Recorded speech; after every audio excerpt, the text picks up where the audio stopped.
мо ҷавонон ҷавондухтарон аз ҳар мулоқоту суханрониҳои роҳбари давлатамон пеш аз ҳама барои худ сабақи зиндагӣ, инсонгарӣ, ватандӯстӣ, садоқат ба ватан ва халқи хештанро меомӯзем ва кӯшиш менамоем ки дар рафти фаъолияти худ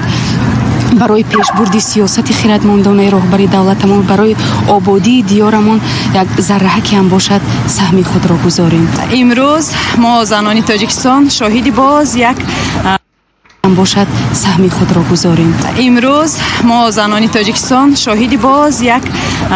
нишаст, боз як суханрониҳои бисёр пурмуҳтавои асосгузори сулҳу ваҳдати миллӣ, пешвои миллат амон муҳтарам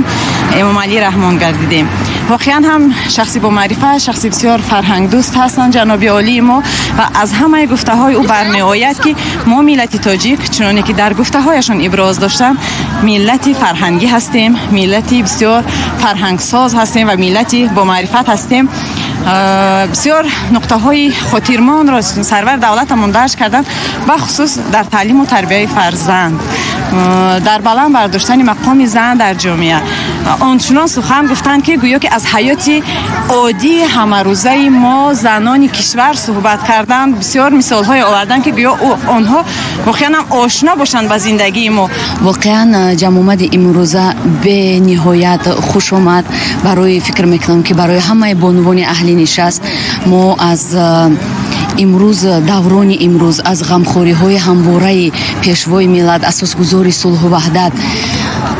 сарвари беназири миллатамон бениҳоят мефахрему меболем, чунки дар ҳақиқат сарпаноҳе ҳастанд барои бонувони имрӯзаи тоҷик ва мо ҷавобан ба ин ғамхориҳои пешвои миллат, асосгузори сулҳу ваҳдат тамоми кӯшишу ғайрати худро ба кор бурда, воқеан мутахассисҳои хуб, кордон, забондон бо таҷриба шуда дар баробари ин фаромӯш насохтани он ифат, он шарафу модарӣ, зебоии зани тоҷики имрӯз аз тарафи ҷаноби олии пешвои миллат дар ин ҷо яке аз нуқтаҳои асосӣ буда гузашт. аз он фаромӯш насохтан ба давлату миллати хеш, яъне саҳмгузор бошем, ба рушди иқтисодияти хеш саҳмгузор бошем. хаёл мекунам як зеҳне дошта бошам ки барои тамоми ҳаётам ҳамин суханҳои ҷаноби олӣ дар зеҳнам боқӣ монад, барои нигоҳ доштан, пос доштани оила. имрӯз дар ҳақиқатан рӯзи хотирмон буд, чунки пешвои миллат президенти ҷумҳурии Тоҷикистон Эмомалӣ Раҳмон оиди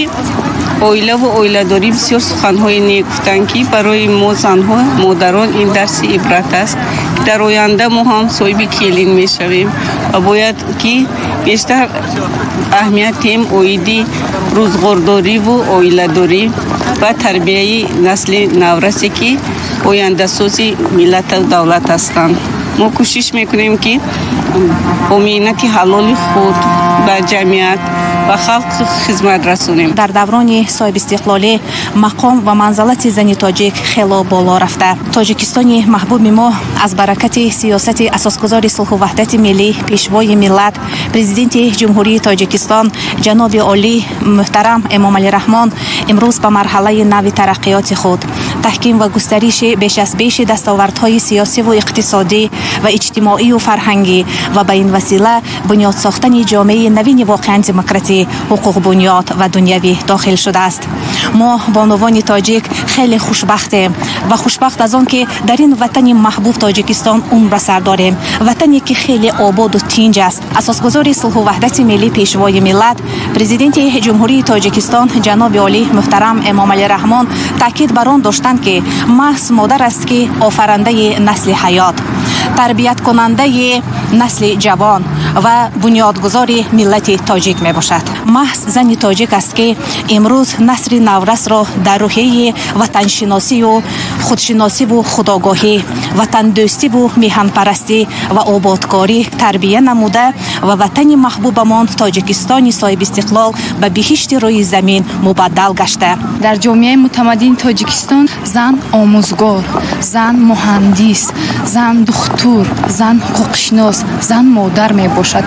давлату ҳукумат низ рӯз то рӯз дар бораи баланд бардоштани мақоми зан дар ҷомеа ва муайян намудани тавозуни амалигардонии ҳуқуқҳои инсон чораандешӣ намуда истодааст. Аз ҷумла фармони президенти ҷумҳурии Тоҷикистон аз 3 декабр соли 1999 дар бораи тадбирҳои баланд бардоштани мақоми зан дар ҷомеа, инчунин аз ҷониби парлумони ҷумҳурии Тоҷикистон қабул намудани қонуни ҷумҳурии Тоҷикистон дар бораи кафолатҳои давлатӣ баробари ҳуқуқи мардум ва занон ва имконияти баробарии амалигардонии онҳо дар ҷомеа муайян менамояд. аз суханрониҳои пурмуҳтавою аз суханрони пурмазмуни асосгузори сулҳу ваҳдати миллӣ пешвои миллат муҳтарам Эмомалӣ Раҳмон бархурдор гаштам. занони ҷумҳурии мо яке аз занҳои хушбахттарини дунё ҳастанд, ки озод ҳастанд, озодона кору фаъолият мекунанд, озодона дар донишгоҳҳо, дар мактабҳои олӣ таҳсил мекунанд ва ҳамқадами мардони ҷумҳурӣ дар истеҳсолот фаъолият мекунанд. пешвои миллат хеле суханони хубро қайд намуданд дар бораи бузургии зан модар. баъд аз худованд аввалин офаранда дар рӯи замин ин албатта зан модар аст. офтоб агар танҳо дар рӯз ба мо рӯшноӣ бахшад, модар бошад шабу рӯзи моро равшанӣ мебахшад. аз тарафи ҷомеаи мо занон ҳамаҷиҳата дастгирӣ ёфта истоданд аз тарафи ҳукумати ҷумҳурии Тоҷикистон бевосита президенти мамлакатамон Эмомалӣ Раҳмон рӯз ба рӯз мавқеи зан дар ҷомеа баланд гарда истодааст ва фикр мекунам ҳама занҳои тоҷик соҳиби иқболи баланданд, хушбахт ҳастанд ва хеле хурсанд ҳастанд. барои ҳар як зан, барои ҳар як бонуи тоҷик боиси ифтихор ва сарфарозии басо бузург аст, ки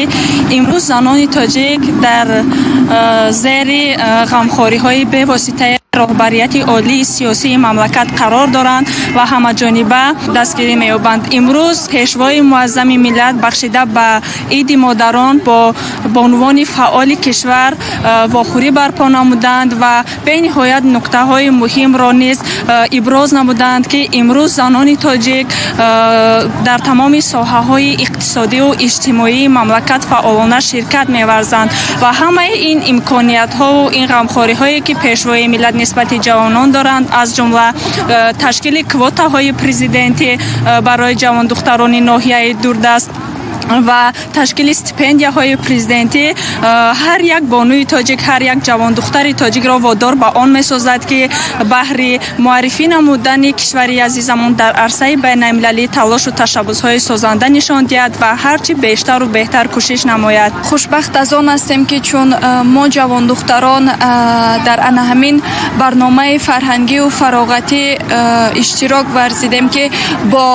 иштироки асосгузори сулҳу ваҳдат пешвои муаззами миллати ҷавонпарвари мо муҳтарам ҷаноби олӣ Эмомалӣ Раҳмон гузаштанд. воқеан пешвои миллат имрӯз рӯй меорад ба анамун занони сиёсатмадор, ба анамун ҷавондухтароне ки лаёқат доранд, истеъдод доранд ва метавонанд ки миллати тоҷикро дар арсаи байналмилал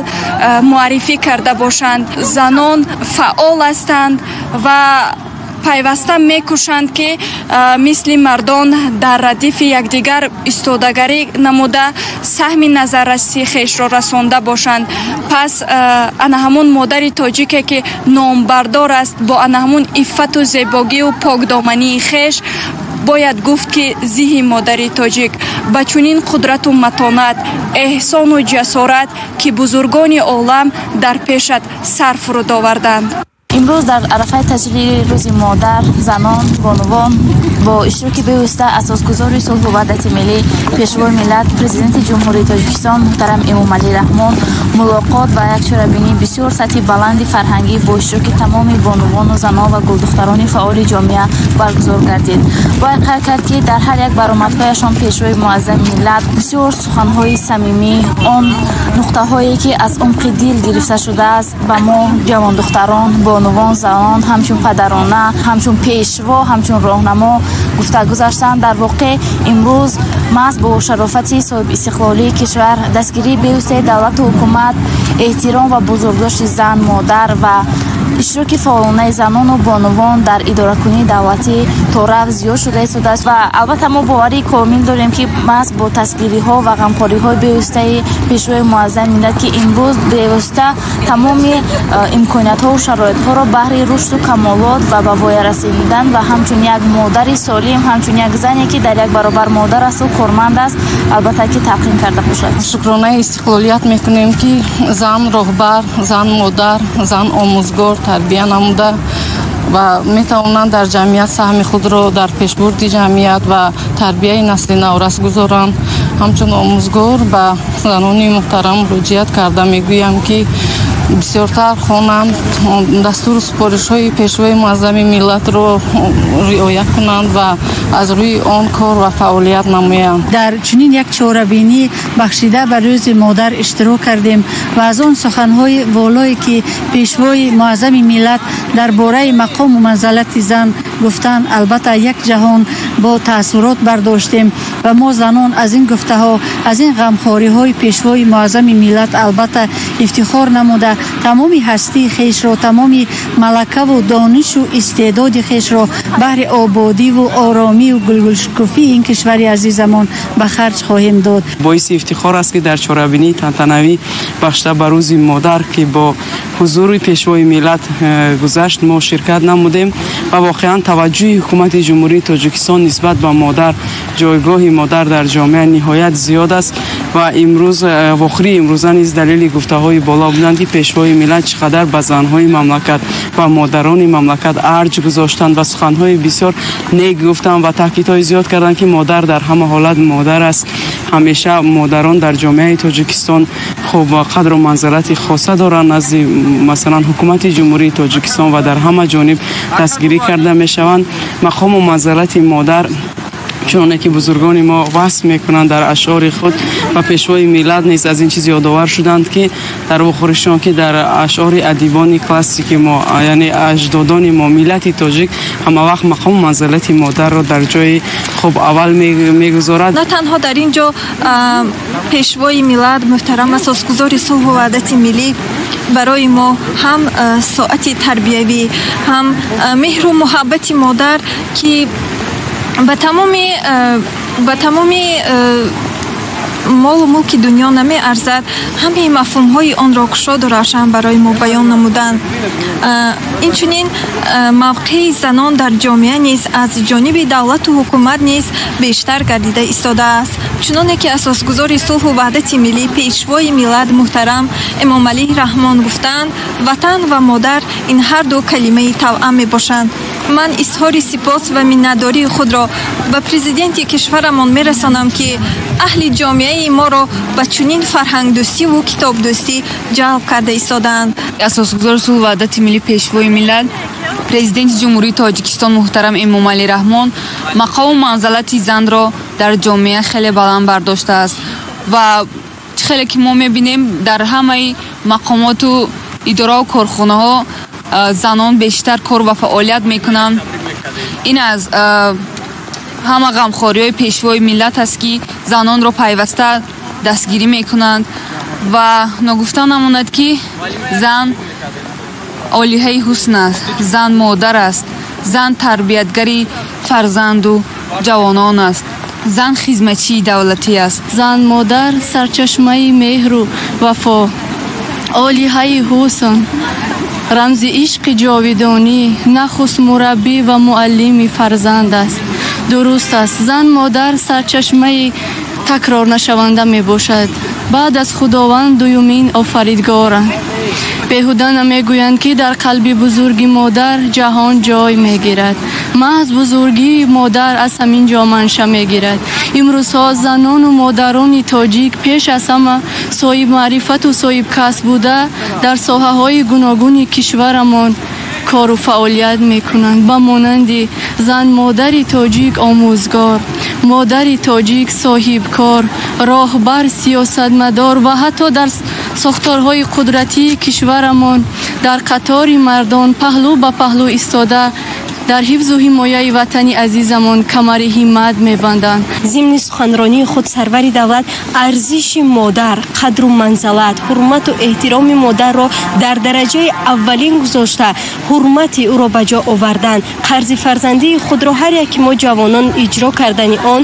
бисёр ҳам тавсияҳои муфид доданд ва бояд ҳар яки мо ҷавонон модарро қадр кунем, ба қадри ҳар як зарра меҳрубониву ҳастиву буду боши он бирасем. вохирии имрӯзинаи асосгузори сулҳу ваҳдати миллӣ, пешвои муаззами миллат, президенти кишвар муҳтарам Эмомалӣ Раҳмон аз он шаҳодат медиҳад ки мақоми занону бонувони тоҷик имрӯз дар ҷомеа баланд аст ва хеле суханҳои хуб ҳам гуфтанд. пешвои миллат ки нақши модар дар тарбия, омӯхтани забон, таъриху фарҳанг, донишҳои муосир ва инчунин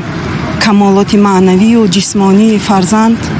басе барҷаста аст. ин суханони пешвои муаззами миллат моро вазифадор месозад ки фарзандонро дар рӯҳияи ватандӯстию ватанпарастӣ тарбият намуда онҳоро ба зиндагии мустаҳқилона омода созем. خیلی شدم که در این ملاقاتی بسیار هم پرشکوه و بسیار هم پرشرفی پیشوای معظم ملت محترم امامعلی رحمان اشتراک نمودم و با چنین بانوان کشور یعنی واخوری بسیار هم جالب بود و از سخنهای پیشوای ملت بسیار یک بهره، بسیار یک تاثیرات خوب هم گرفتم و همچون برای من یک پند، یک نصیحت های بسیار هم پندآمیز پسند آمد و بسیار خوشحال هستم از این واخوری. در واخوری بار دیگر سرور دولت از توجه حکومت جمهوری نسبت به زنان، موقع زن در جامعه اویله برخوردار شدیم و خیلی خرسندی بخش است که توجه دولت ما نسبت به مادران نسبت به سالهای دیگر زیادتر شده است و باوری داریم که بانوان ما هم به باوری دولت و پیشوای ملتمون ارزنده میشن و خدمت شایسته برای دولت خودمون میکنیم. ما همه وقت گفته پیشوای ملت رو سرمشق کار خود کرده ایم و آینده کوشش به خرج میدیم که موقع زن از اویله سرکده بلندتر برداریم، تربیه فرزندان رو خیلی خوب براه مونیم که تربیه فرزند یعنی نسل جوان نسل آینده ملت است. ما مادران آینده رو تربیه میکنیم، ما پدران آینده رو تربیه میکنیم. از اویله از تربیه درستی فرزند ما آینده دولت رو معین میکنیم. امروز تمام جوان دختران و بانوان و زنان سعادتمند دوران استقلال با شکرگزاری از استقلالیت و صلح و ثبات در ملاقات با پیشوای معظم ملت اشتراک داشتند. واقعا سخنهای جناب عالی خود سرچشمه مهر و وفا و صداقت هستند که از مهر و محبت به اندازه مادر سرچشمه گرفتند و هر یک فرزند رو وادار می سازند که نسبت پدر و مادر خود مهربان باشد، عزت و احترام صمیمی داشته باشد و مادران رو باشد به آن هدایت می نماید که مهر و محبت صمیمی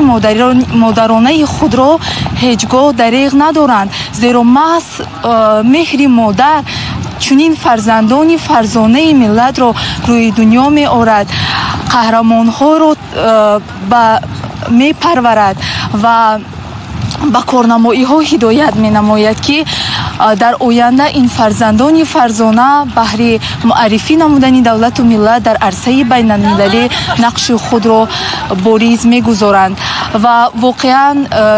پیشوای معظم ملت نسبت زن مادر به نهایت غمخوار هستند و بلند برداشتن مقام زنان در جامعه این خود ادامه منطقی سیاست پیش گرفته پیشوای معظم ملت می باشد. جناب عالی در هر یک برآمدهایشان برای بلند برداشتن موقع زنان در جامعه سخنرانی می نماید، تاکید می نماید، مخصوصا برای گلدختران دهات های دوردست، ناحیه های دوردست. البته از جانب جناب عالی خیلی دستگیری ها هم به نظر می رسد که این هم از زمان صاحب استقلالی درک می دهد و امروز هر یک زنی تاجیک، هر یک بانوی تاجیک خوشبخت از آن است که در وطن محبوب که نام تاجیکستان است زندگی و فعالیت دارد. از سخنرانی پیشوای ملت پرزیدنت جمهوری تاجیکستان محترم امام علی رحمان به نهایت خرسند شدیم، سرفراز شدیم. اون کس ما زنها رو یک بار دیگر هشدار دادن که ما از صمیم قلب به وطن و ملت خود خدمت نماییم، در برابر وطن و ملت خدمت کردن قدر مادرای خویش رو بدونیم، یعنی که مادر گوهر نایاب است.